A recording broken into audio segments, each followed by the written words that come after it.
Hey everyone, AmberFrmThVault here. Welcome back to the Knife Sisters. We're going to go ahead and jump right back in, but before we do a couple things, first I want to go ahead and say thank you so much to the publisher for giving me a copy of this so I could go ahead and play it for you here on the channel. But secondly, I do want to remind you that there is a little bit of a content warning for this game. First of all, for BDSM, some things that may make you feel a little bit uncomfortable, and some highly sexual themes, as well as some sexual situations. So definitely more of a rated R game.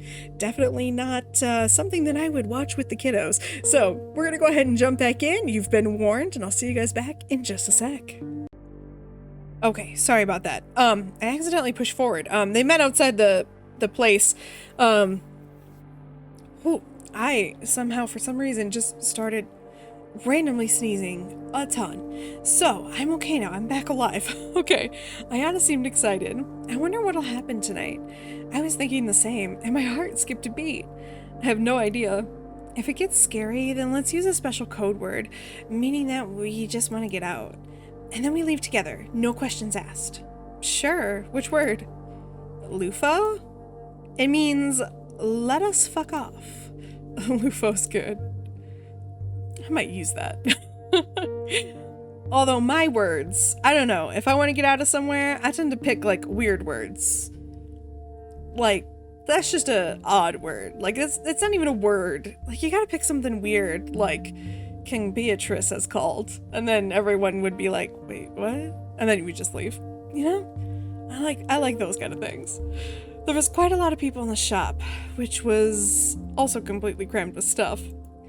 The regular displays had been shifted to make room for tables, with merchants selling jewelry, animal skulls, smoking pipes, musical instruments, and stuff that I didn't even know what it was.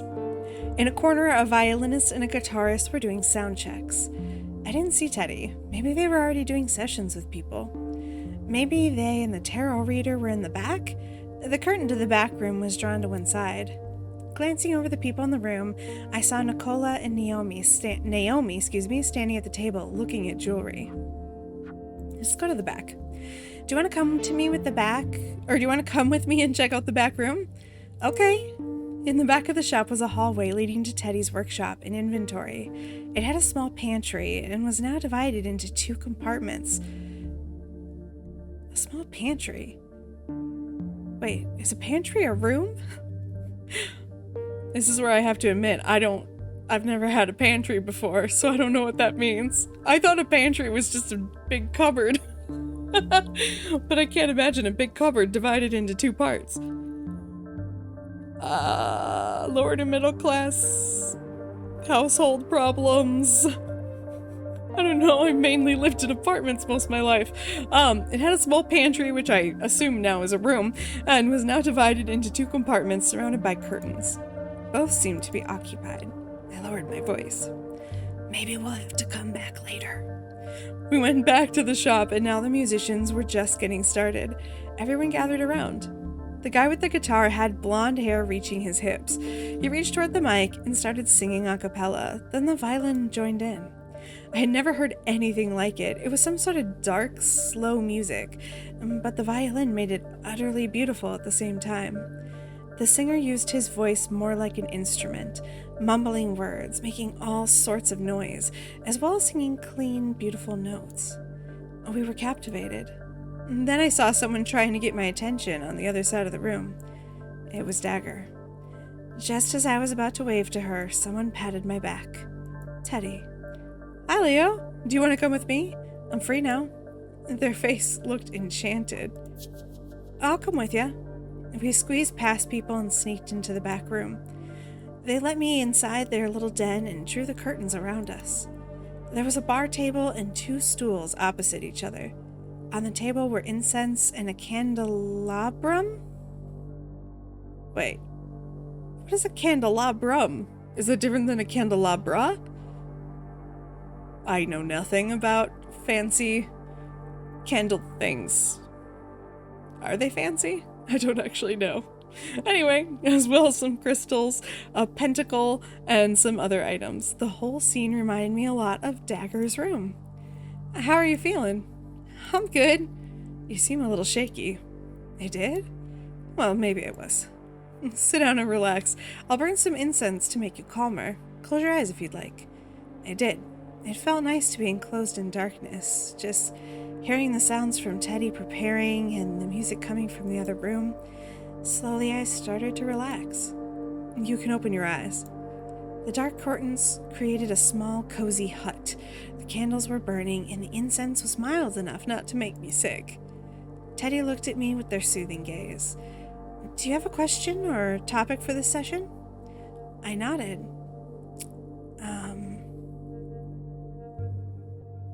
What does the anxiety actually do to us? If we get too much anxiety, do we go nuts? I don't actually know how that works. That's what we're gonna do. I need you to make me stronger. Are you sure? Why not? Because when I see you, I sense it could be better for you to be a little more fragile. At least being able to show people some of your frailty. Frailty. I know how to say that word. I looked into their eyes. I don't know. I just want to feel better. Okay, let's do something with that. Maybe being able to be both strong and fragile. Being able to be true. I almost shrugged as a sudden fear came over me. What's wrong? I don't know. Leave it to me. I'm sure you'll be all right. But I need you to go to my workshop and get some more items for this. Will you be here when I come back? I nodded, but as they opened the curtain, I understood that I had a chance to slip out if I needed to. I could hurry out to Ayana, whisper Lufo in her ear, and we'd be out the door before Teddy noticed. We're staying. Teddy was back in a few minutes. I'm sorry if I broke the energy. I just needed some extra things for this. Have you brought something yourself? I hadn't really. I have my diary. Oh, that's perfect. You want to put it in the center of the table? Sure. Teddy lit candles and put them in a circle around the diary. Then they put a hand on it. This is your soul. They look straight into my eyes. What is your biggest fear or hardship? That which makes you want to become stronger. The biggest fear or hardship? That I can't get close to others. Okay. They held out their hand. In the palm lay 2 stones, each the size and shape of a small egg. One was milky white, the other onyx black. The black one is strength, the white one is frailty. You need both to be able to get close to others. Can I touch your skin with these stones? If I can have my eyes closed, you can. They moved to my side of the table and stood beside me. Gently, they put 1 stone on each side of my neck. They were cold and smooth. Can you feel their energy? I nodded. I'll move them over your body, okay? Okay. They slowly moved the stones over my body. First down along my spine, then both my arms, and then my front, thighs, legs, and down to my feet. And then back up again. Up over my head, down along my temples, my cheeks, and back to my neck. It was as if every thought had ceased to exist. The only thing I could feel was the gentle pressure of the smooth surface on my skin. You need to believe you can learn. Then, gently brushing my forehead with their lips, whispering, "Blessed be." I could feel Teddy start moving, and when I opened my eyes, they were already on the other side of the table. How are you feeling? I took a deep breath. I feel good. I came out of Teddy's den feeling refreshed. The band had stopped playing, and I looked around the room. Then I saw Dagger. She was standing next to Ayana, talking to her. I went over there. "Oh, hi, Leo. I'm glad to see you here." She gave me a quick hug. Then she turned to Ayana again. I did the same. Maybe we should go in the back and see if the tarot reader is free before there's a long line. I've already done it, so I think I'll hang around here a bit more, but you can go if you want to. Okay, but then I'll stay here too. No, you should really go. It was super intriguing. What happened? She did a layout called the 9 Beams, which was about a relationship I wanted to explore. But I don't want to say much about it if you're going to do it yourself. I went to the back. The curtains around Teddy's den were drawn, but the others were open. In there was a woman with long gray hair. Are you the one with the tarot deck of the unknown? Sure am. You want to try it? Okay. My name is Francesca, by the way. I used my mobile phone to transfer the fee, then I sat down opposite her. On the table between us was a cloth with 2 intertwined pentagrams. What is it that you want to know more about? The 9 beams, I think, is what she did. Let's do the 5 beams. I want advice on how to make a decision. She nodded. I can only be your guide. The real answer comes from within you. After having been presented with some difficult, rather polarized alternatives, this will draw a map for you, a possibility space that your inner self can relate to, and then the answer will hopefully manifest itself. I nodded. This layout is pretty simple.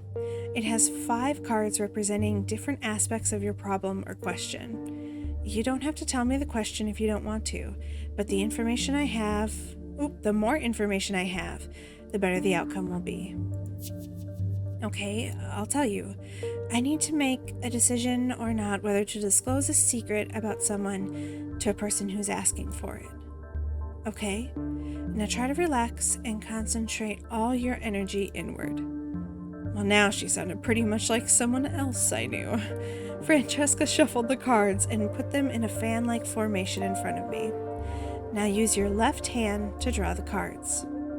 I did so and she took them, putting them out in a special order on the pentagrams on the cloth. Now we'll look at them in turn. The first represents the situation as such and its background, the circumstances that have led to the current situation. You can turn it over. Even though I didn't have high expectations from what this led to, my heart gave an extra beat.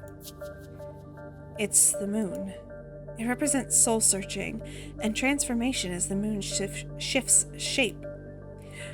It seems like you might be undergoing some difficult test, and there is great risk of forgetting your true goals and values in the darkness, where temptations and illusory perceptions might lead you astray. Okay, let's go on to the next card. It represents the physical realm and the physical consequences of disclosing the secret. Okay, that sounds interesting. It's the devil. What? The devil is a true force of creativity, humor, and even sexual energy. It indicates power and dominance, but it might also imply that you're engaging in some sort of power struggle, either one where you are trying to take charge of another person, or that person is trying to take charge of you. Disclosing this secret will enhance this aspect. I see. That wasn't good, right? Card number 3. It represents the physical dimension of not disclosing the secret. That was a bit hard to grasp, but maybe it could be interesting. This time I turned the card over myself. It's judgment. The hairs on my arms stood on end. Judgment might indicate that the decision is a decision of fate. Not disclosing the secret might have significant consequences. There might be a need for well-thought-out judgment of the situation, which might require some work. Well, I was already thinking long and hard about it. That was why I was here, right? Let's move on. Card number 4 represents the inner consequences of disclosing the secret, how it affects your soul. I guess that might be one of the more important cards. The card is death. My face flushed and my heart started hammering. Death doesn't mean that someone's going to die. Rather, it means a large external changes, and good or bad. If you disclose the secret, things are going to change, and you might never be the same again. Well, I could see that as a potential result, yes. Time for that last card. It represents the inner consequences of not disclosing the secret. The inner consequences. It's the sun. The sun is the purest energy. Its light is the essence of clarity and of the highest consciousness and awareness. She looked at me as if she didn't want to say anything else. Then she swept her arm to show the beautiful cards filling up the pentagram. Now lying before you is a map that can guide you to your decision. So just stay still for a moment, taking in the cards and their meaning, and embrace and contemplate the connection between them. Do you think they could help you? No.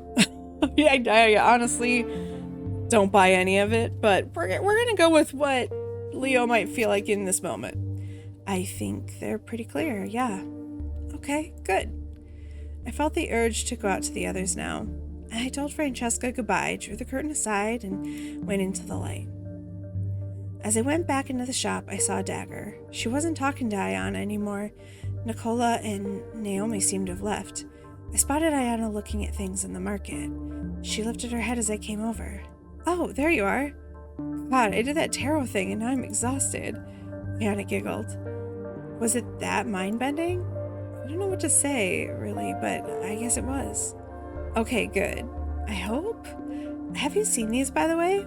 I looked down and saw a collection of exquisite daggers. They were small, some with wooden shafts engraved with symbols, others completely made of metal. You like them, huh? I sure did, especially one of the metal ones. I think I'm actually going to get one of these.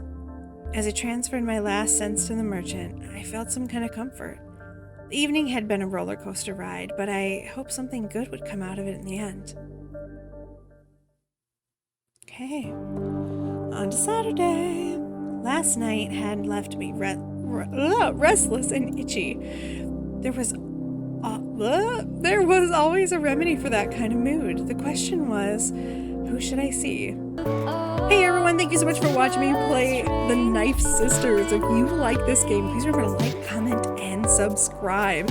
Do all those YouTube things. As always, if you'd like to subscribe to the channel and you haven't already, go ahead and click on that picture of my big dumb head. Click on that bell icon if you'd like to be notified every time I post a brand new video, as well as on the right hand side of your screen there should be some random videos, things that YouTube thinks you'd like, and something that I put up there. I don't know what I did it in post, as well as a bunch of names in the middle of your screen. Those are the Twitter handles for my current patrons over on Patreon. They really do keep this channel running. I wouldn't be able to do it without all of those folks. So if you would like to go ahead and say thank you to them, go ahead and follow them over on Twitter, give them some likes, tell them they're awesome, because they truly are. If you'd like to become one of those names in the center of the screen, those are all of my patrons over on Patreon, I should say. At the time that I recorded this video, if you'd like to become one, go ahead and click in the lower left hand screen there. It says something about extra video content, bonus content, videos, things like that. Go ahead and click that to learn more about that.